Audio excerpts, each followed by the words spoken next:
SpaceX filed its S-1 on May 20th. The headlines focused on a $1.75 trillion valuation. But the story that matters most is buried in Tesla's own pay contract. The clause is in Tesla's 2025 performance-based stock agreement. It reads, "In the event of a change in control, the operational milestones shall be disregarded." That one sentence changes everything a Tesla shareholder thought they were protected by.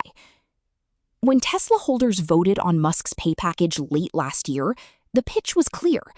Musk could only collect if Tesla delivered 20 million vehicles, 10 million FSD subscriptions, a million commercial robotaxis. Voters were told the award was performance-based in its official title and its marketing materials. The change in control clause says otherwise. If Tesla merges with SpaceX, all operational milestones are automatically waived. Market cap at the time of the deal substitutes for the milestone test. At Tesla's current valuation, around $1.6 trillion, that substitution could trigger the full package. Musk would collect without delivering a single incremental car, subscription, or robot. The mechanism is not theoretical. Dan Ives of Wedbush put the odds of a merger at 80 to 90% by early 2027. Prediction markets are more skeptical. Kalshi traders price the same event at 33%. That gap between an analyst's 80+% and a market's 33% is the interpretive instability at the center of this week's Tesla setup. What holders must reckon with, the merger is simultaneously a dilution event and a value unlock event. The same transaction that hands Musk his compensation without milestones could also absorb SpaceX's $1.75 trillion valuation into Tesla's book. Two completely opposite reads, one contract clause, no consensus on which frame wins. The leaning here is that the downside path from the clause is underpriced, not the upside.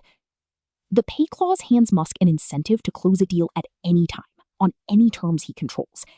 And with 85.1% of SpaceX's voting power, he controls the terms. Most investors assume SpaceX's $1.75 trillion valuation will make it a dominant index position. The float math says otherwise, and that gap reshapes the passive capital story for Tesla. SpaceX plans to float only about 3 to 5% of its shares at the IPO. By comparison, Tesla floats approximately 80% of its shares. S&P 500 weighting is float adjusted. At a 3 to 5% float, SpaceX's actual index weight lands around 0.08 to 0.12%. Tesla, at roughly $1.6 trillion with an 80% float, sits at approximately 2.3% of the S&P 500.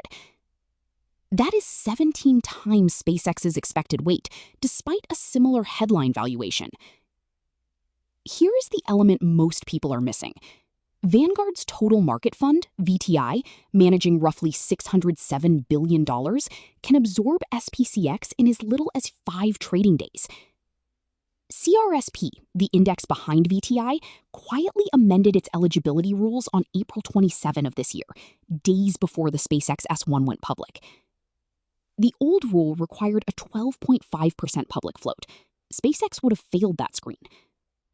The new rule substitutes an absolute float-adjusted market cap test.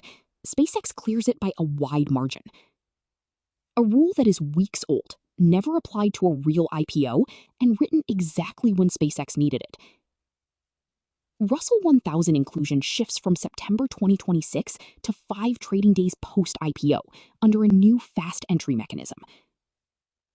NASDAQ 100 adds SPCX after 15 trading days. S&P 500 remains the holdout, eligible only around mid-December 2026. The passive absorption wave is real, but it is smaller and more fragmented than the headlines suggest. More important for Tesla holders, if a merger closes before S&P 500 inclusion, the combined entity inherits Tesla's existing float mechanics.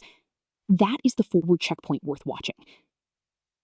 SpaceX IPO pricing is expected June 11, first trading June 12. Russell and CRSP inclusion comes 5 trading days after. The window between June 12th and roughly June 19 is when passive funds start buying SPCX. Any merger announcement inside that window would hit the market before index mechanics have fully settled. The leaning, the float-adjusted weight disappointment is more likely to surface than the $1.75 trillion headline number suggests. Passive tailwinds for SPCX will be real but modest. For Tesla, the merger optionality sits above the current price, but so does the dilution risk from the pay clause. SpaceX absorbing Tesla would be the fourth time Musk has orchestrated a billion-dollar transaction between companies he controls. The pattern is documented. Each deal followed a specific structure. First came SolarCity. In 2016, Tesla acquired SolarCity for $2.6 billion in stock. Musk was chairman of SolarCity and its largest shareholder. He sat on Tesla's board at the same time. Shareholders sued. Delaware courts ruled the deal fair. Other Tesla directors settled for $60 million. Then came Twitter. Musk paid $44 billion for a platform he later tried to walk away from. Within a year, Fidelity had written its stake down 65%.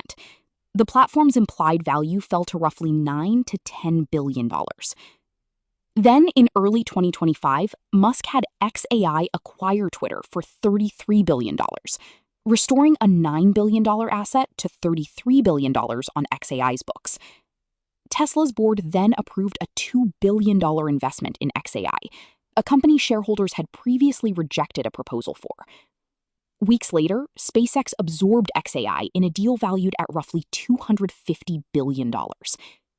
The self-dealing math is sequential. Each deal transfers value between entities where Musk's ownership stakes are unequal. He holds about 20% of Tesla's equity. He holds about 42% of SpaceX's equity and 85% of its votes. When Tesla merges with SpaceX, Musk's proportional claim on the combined entity increases. Tesla's shareholders' claim on SpaceX's assets is mediated by deal terms Musk controls at the SpaceX side. Morningstar's governance team made the warning explicit in their analysis of the SpaceX S1. The dual-class share structure, they wrote, prevents any effective challenge from independent shareholders. The SpaceX board is described as friendly to Musk and not answerable to IPO share owners. The S1 filing details potential conflicts of interest that the board would be expected to police, and the board is the same board Musk controls.